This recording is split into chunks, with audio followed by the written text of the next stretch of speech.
کسی شاعر نے کیا خوب کہا تھا، اپنے کعبے کی حفاظت ہمیں خود کرنی ہے، اب ابابیل و لشکر نہیں آنے والا۔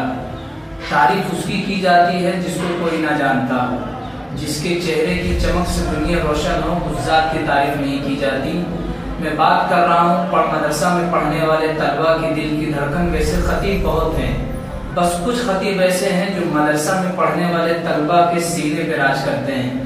میری مراد حضرت علامہ و مولانا مفتی حماد صاحب قبلہ سے ہے۔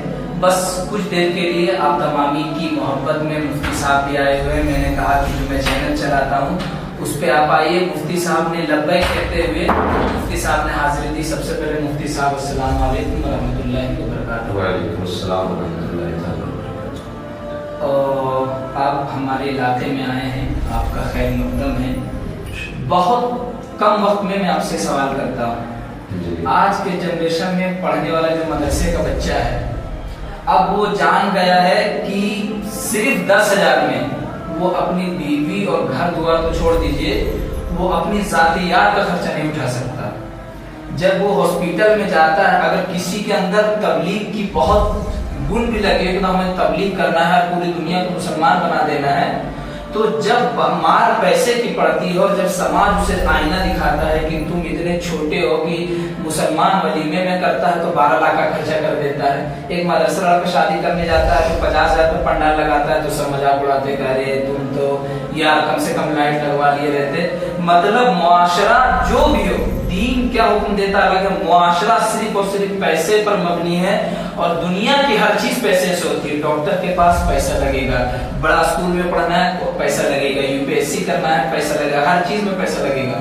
اب مدرسے کا لڑکا پڑھ لکھ لینے کے بعد اگر کوئی کام کرتا ہے تو گاؤں کے جاہل لوگ یہ ان پہ الزام لگاتے ہیں کہ اب تم مولانا نہیں رہا، تم مفتی نہیں رہا، تیرا پڑھنا بیکار ہے۔ تو اس حوالے سے کیا ارشاد فرماتے ہیں؟ دیکھیے، جہاں تک بات خرچ اخراجات اور ضرورت کی ہے اور مدرسے کے حوالے سے اکثر یہ صحیح بات ہے کہ جتنے خرچے بڑھ گئے ہر جگہ پہ پیسے کی ضرورت ہے، اور ہماری جماعت اس چیز کو لے کر کے کافی پریشان رہتی ہے۔ اور جو باتیں آپ نے بھی ساری کہی خرچ و اخراجات کو لے کر کے، تو میرا تو اپنا ماننا یہ ہے، اپنی جماعت سے میرا سب سے پہلے صرف اتنا علیزہ ہے کہ گزارش ہے میری کہ جو ہماری جماعت کے، ہمارے اسٹاف کے، مدرسے سے پڑھنے والے ائمہ حضرات، ان سے میری یہ بھی گزارش ہے کہ وہ اپنے دینی خدمات کے ساتھ ساتھ اپنا بزنس بھی کریں، اور بزنس کرنا یہ ہمارے بزرگوں کا طریقہ ہے، چاہے وہ امام اعظم لگے ہوں، امام شافعی لگے ہوں، ہمارے بزرگوں نے بزنس کو آگے رکھا ہے۔ اور حضرت عمر فاروق اعظم نے فرمایا تھا کہ قوم مسلم جب تک بزنس کرے گی کبھی کسی کی غلامی نہیں کرے گی۔ جب سے ہم نے بزنس چھوڑا ہے اب ہماری قوم غلامی کی طرف جا رہی ہے۔ تو اگر کوئی حافظ باری عالم بزنس کرتا ہے تو اس کا مطلب یہ نہیں ہے کہ وہ عالم نہ رہا یا حافظ نہ رہا یا قاری نہ رہا۔ اگر کوئی اس طرح کی بات کرتا ہے تو پھر الگ سے اس کی جہالت میں دلیل دینے کی کوئی ضرورت ہی نہیں ہے۔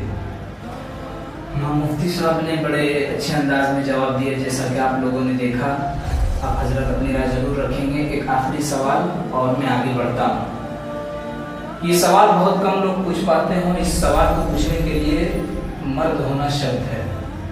اسٹیج کی دنیا میں 95% لوگ گستاخ نبی کے خلاف، جو ہندو مانے جاتے ہیں، جن کو نو مسلم کہا جاتا ہے انگلش میں، وہ لوگ نہ کوئی پروٹیسٹ کرتے ہیں، جبکہ ہر وقت ان کے ہاتھ میں مائک رہتا ہے، نہ قوم کو ایسا کوئی راستہ بتاتے ہیں۔ کچھ ایسے لوگ ہیں، میں اکثریت کی بات کر رہا ہوں جو نہیں کہتے، کچھ ایسے لوگ ہیں جو آج تک جلسے کی تحفظ کو برقرار رکھا ہے، لیکن بہت سارے ایسے لوگ ہیں جو ناموس رسالت کے نام پر بالکل ہٹ کے رہتے ہیں، اور انہوں نے کچھ علماء کو ذمہ داری دے دی ہے کہ یہ کام تو مفتی سلمان اظہری کا ہے۔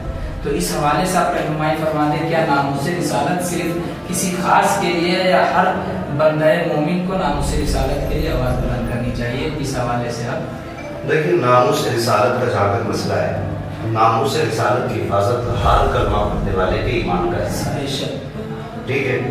اور پہلی ممبر کی بات تو سیدھی سی بات ہے کہ جس طرح پانی کے بغیر مچھلی کا گزارا نہیں ہے، इसी तरह हुजूर की इज्जत के तहफ़्फ़ुज़ के बजाय एक ईमान वाला गुजारा नहीं हो सकता। क्या जवाब है, माशाअल्लाह। ये कंपलसरी है और ये हमारे ईमान के लिए शर्त है। ये किसी एक का जिम्मा नहीं है, ना कि सिर्फ जुब्बा और दस्तार वाले की जिम्मेदारी है और ना कि सिर्फ मसनद पर बैठने वाले की जिम्मेदारी है, बल्कि मेरा अपना मानना यह है कि जितना जिम्मेदार हुजूर की नामूस की तहफ़्फ़ुज़ का एक मिंबर वाला है, उतना ही जिम्मेदार एक खेती करने वाला भी है। ये अलग बात है कि लोग अपने अपने हिसाब से बात करते हैं, ठीक है। मिंबर वाला जो मिंबर पे है, सीधी सी बात यह है कि उसको चाहिए कि वो ज़्यादा से ज़्यादा इस बात पर फोकस करे और सबसे पहली ही बात हुजूर के नाम उसकी होनी चाहिए। अगर आप यहाँ पे आके कोई मसलहत ढूंढते हैं कि नहीं इसमें अगर हम ऐसा बोलेंगे तो पकड़े जाएंगे, ऐसा बोलेंगे तो रोक दिया जाएगा, ऐसा बोलेंगे तो पाबंदी लग जाएगी, तो फिर आप अपने ईमान को कहीं टटोलें कि ईमान दिल के किसी गोशे में बचा है कि नहीं बचा है। क्योंकि तहफ़्फ़ुज़ नामूस रिसालत का और हमारे आका की इज्जत और उनकी अज़मत का जहाँ तक सवाल है, तो उसके आगे तो कुछ है ही नहीं। हमारे बच्चे, हमारी नस्लें, हमारी ज़ात, हमारे ख़ानदान सब हुजूर के नाम पर कुर्बान। ऐसे लोग जो इससे बचते हैं तो उन्हें मिंबर पर बैठने का हक नहीं है, सीधी सी बात है। माशाअल्लाह मुफ्ती हम्माद साहब ने सोच के मुताबिक जवाब दिया है कि नामूस रिसालत पे स्टेज पर बैठे उलमा को भी बात करनी चाहिए, चूँकि हर दिन उनके हाथ में माइक होता है। एक आखिरी सवाल और इस पॉडकास्ट को बंद करते हैं। मुसलमानों की लड़कियां बहुत ज़्यादा, मतलब अगर एक वक्त था कि इमाम असर की नमाज पढ़ाने के बाद जब गली से निकलते थे तो औरतें अपनी दुपट्टा सीधा करने लगती थी, आज का वो वक्त आ गया है कि दुपट्टा उतार करके बाप फोटो खींचता है कि चलो फोटो खींच दे रहे हैं, और बहुत ज़्यादा मतलब लड़कियां जो है उनकी तरफ जा रही हैं, शादी कर रही हैं, मुस्लिम के साथ भाग रही हैं। तो इसको रोकने का कोई ऐसा उपाय जिससे हमारी बेटियां, हमारे घर की माएँ बहनें दूसरे की तरफ कन्वर्ट ना हो, अपने ही घर में रहे और किसी मुसलमान के साथ इज्जत के साथ जिंदगी गुजारे। लेकिन हाँ भाई, मेरा जहाँ तक इस बात में रिसर्च है या तहकीक है, मैंने बहुत गौर फिक्र किया, क्योंकि मुझे रोज़ ही लगभग इस टॉपिक पे बात करनी रहती है और मैंने की है, लोगों ने तकरीरों में सुना होगा। तो मैं इस नतीजे में पहुँचा हूँ कि ज़्यादातर जो हमारी बच्चियाँ गैर मुस्लिम होने की, उसकी कुछ वजूहात है। नंबर एक तो है शादियों के बढ़ते हुए खर्च, ये पहली वजह। दूसरी वजह है बच्चियों को तालीम के नाम पे आज़ादी देना। तीसरी वजह है कि सोशल मीडिया का हर घर के अंदर आम हो जाना। इन चीज़ों में सबसे ज़्यादा हमारी बेटियों को बेगैरत करना है, ठीक है। मैं तो हर बात से ये गुजारिश करूंगा कि आप कमाइए, अपने बिजनेस को वक्त दीजिए, अपनी सर्विस को वक्त दीजिए, लेकिन रोजाना कम से कम 10 मिनट अपने बच्चों को जरूर दीजिए। शाम को अपने बच्चों में बैठे, उन्हें दुनिया और आखिरत सिखाएं, उन्हें ये बताएं जन्नत भी आता है, दोज़ख भी आता है। हमारी बेटियों का ईमान जन्नत और दोज़ख से उठ चुका है, इस वजह से उनके दिल से खौफ खुदा निकल गया है। मेन चीज़ जो है, मैं हर गार्जियन से मेरी ये गुजारिश रहती है कि अपने बच्चों पे बड़ी खास नजर रखें। प्यार का मतलब ये नहीं है कि उन्हें आवारा छोड़ दिया जाए। मेरे भी बच्चे हैं, मेरी भी बीवी है, तो मैं शरीय एतबार से अपने घर में पर्दा रखता हूँ। मोहब्बत का बीवी से मतलब ये नहीं होता है कि आप आज़ाद छोड़ दें। बेटी से मोहब्बत का मतलब ये नहीं होता है कि आप वो जो चाहे करें। सियाने लोग, अक्लमंद लोगों ने कहा कि अपनी औलाद को सोने के रूप में खिलाओ, लेकिन दुश्मन की नज़र से देखो। उनके एक एक मिनट का हिसाब हमारे पास होना चाहिए।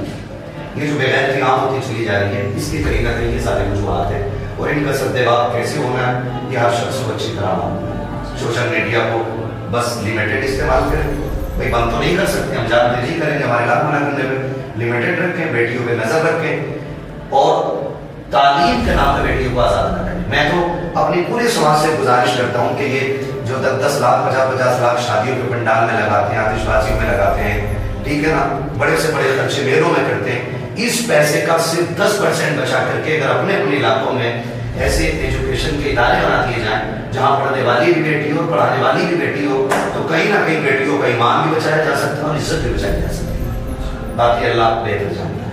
मुफ्ती हम्माद साहब की मोहब्बत के बारे में मैं आपको बताऊं कि आज जिस रूम में हम वीडियो कैद कर रहे हैं, यहाँ पर ना पंखा चल रहा है, ना एसी चल रहा है, ना कूलर चल रहा है। ये मुफ्ती साहब की मोहब्बत है कि इन्होंने एक बार में लब्बैक कहा और वो हमारे साथ बैठ गए। क्योंकि मैं सोशल मीडिया पे खुल के बोलने का आदी हूँ और इनकी जब तक मैं इनको नहीं जानता था तब तक इनके खिलाफ था। आज के बाद जब तक हयात बाकी रहेगी, जब तक कब्र में ना चला जाऊं, उससे पहले तक मुफ्ती हम्माद साहब की पैरवी और इनकी गुलामी और इनकी मोहब्बत और इनके नाम को इंशाअल्लाह ताला इतना बुलंद करेंगे, दुनिया को बताएंगे कि मुफ्ती हम्माद साहब मुरादाबादी की जात और किस शख्सियत का नाम है।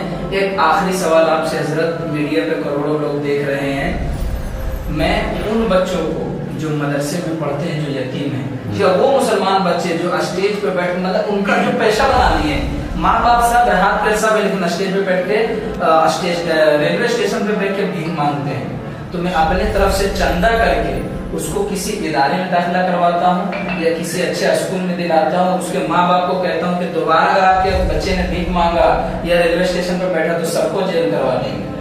इसीलिए तुम मुसलमान का नाम खराब करो, तुम्हारे अंदर कमाने की ताकत है, कमाओ। तो कुछ लोगों को छोटा छोटा बिजनेस करके देते हैं, जैसे किसी को 100 पीस दुपट्टा दे दिए तो बेच के आया, अपना घर चला लिया। तो इस तंजीम में कम से कम नहीं भी तो अभी तक मेरे पास टोटल 55,000 रुपया रखा हुआ है। मैं आपकी जात से कुछ पैसों की उम्मीद कर सकता हूँ। चले, मुफ्ती हम्माद साहब ने जैसा कि कह दिया, तो मैं खुल के बोलने वाला आदमी हूँ, आप सब जानते हैं।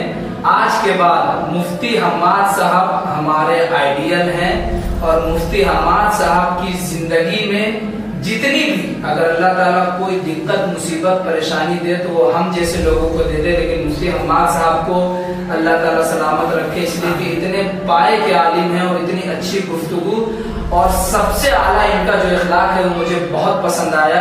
इंशाअल्लाह ताला अपने इलाके में एक बड़ा जलसा जिसमें मुफ्ती हम्माद साहब को मैं अपने तरफ से अकेला मदऊ करूंगा अगले साल, जिसमें मेरे वालिदैन ज़ियारत हरीमैन शरीफैन को जाएंगे, जिसमें मैं मुफ्ती हम्माद साहब को दुनिया के हर चीज से छुड़ा करके लाऊंगा, लेकिन अपने इलाके में बुलाऊंगा। हमने वीडियो डाली थी मुफ्ती हम्माद साहब के हवाले से, उस वीडियो से मैं रुजू करता हूँ इसलिए कि मैं नहीं जानता था, मैं सोचता था कि ये सिर्फ और सिर्फ नजराने और पैसे का खेल है। अगर आप भी ऐसा समझते हैं तो छोड़ दें। मुफ्ती हम्माद साहब एक ऐसे वाहिद आलिम का नाम है जिनके दिल में कौम मिल्लत का दर्द है, और मैं इस बात पर 100% आप जहाँ भी मिलिए मैं आपको बताने के लिए तैयार हूँ। मुफ्ती हम्माद साहब आपके इलाके में आते हो या आएंगे तो उनको पूरी तरीके से सिक्योरिटी दीजिए, अच्छे से उनका इस्तेकबाल करिए। और हमारे झारखंड जिला में मुफ्ती हम्माद कहीं भी आते हैं तो हमारी टीम, हमारी कमेटी मुफ्ती हम्माद का हमेशा इस्तेकबाल करेगी। और इसी बात पर वीडियो को एंड करता हूँ, चूंकि यहाँ ना पंखा है, ना कूलर है, ना एसी है, इतनी बड़ी शख्सियत बिना हवा में बैठे हुए हैं, ये भी एक बहुत बड़ी अपने आप में दलील है। कुछ ऐसे लोग होते हैं, हजरत में बहुत सारे ऐसे मुफ्तियों से मिला जो वहीं बोले आप जाइए मेरे पास वक्त नहीं है। कुछ मुफ्ती ऐसे हुए, कुछ आलिम हमें ऐसे बोले, हमने उनको कहा कि एक मुसलमान लड़की हजरत उनके साथ ऐसा ऐसा हो रहा, आप इतने बड़े, तो उन्होंने वैल्यू ही नहीं दिया। लेकिन मुफ्ती हम्माद साहब के लिए इंशाअल्लाह हमारी तंजीमें बहुत कुछ करेगी। मैं इजाजत लेता हूँ। मुफ्ती साहब आपका बहुत बहुत शुक्रिया। माशाअल्लाह, मुझे बहुत खुशी हुई जो आपने अभी बच्चों के बारे में बताया कि ऐसे बच्चे जो स्टेशन पे वालिदैन उनसे भीख मंगाते और आप उनके लिए कुछ करते। मैं तो अपनी जमात के हर आदमी से ये कहना चाहूँगा, खास करके अपने अपने इलाके में वो लोग नजर रखें। हर जिम्मेदार आलिम अपने इलाके की जो खास करके पैसा जिनके पास है, जैसे अल्लाह ने हमें दिया है, आपको दिया है, और भी उलमा को जिनको फरावानी है, वो अपने अपने इलाके का ही ख्याल रखने लग जाए तो इंशाअल्लाह काफ़ी बेहतर हो सकता है। और हमें फख्र है आप जैसे लोगों का माशाअल्लाह कि आप इस तरह से दीन की खिदमत कर रहे हैं। आप सभी लोगों से गुजारिश है, खास करके झारखंड के लोगों से, कि भाई की तंजीम मेहमान भाई जिस तरह से काम कर रहे हैं, सारे लोग जुड़ें और कोशिश करें कि हमारे जो कमज़ोर समाज के कमज़ोर लोग हैं उनके लिए एक मजबूत चट्टान बन के खड़े हो जाए। अल्लाह ताला हम सबसे वो काम ले जिससे वो राजी हो और उसका राजी हो।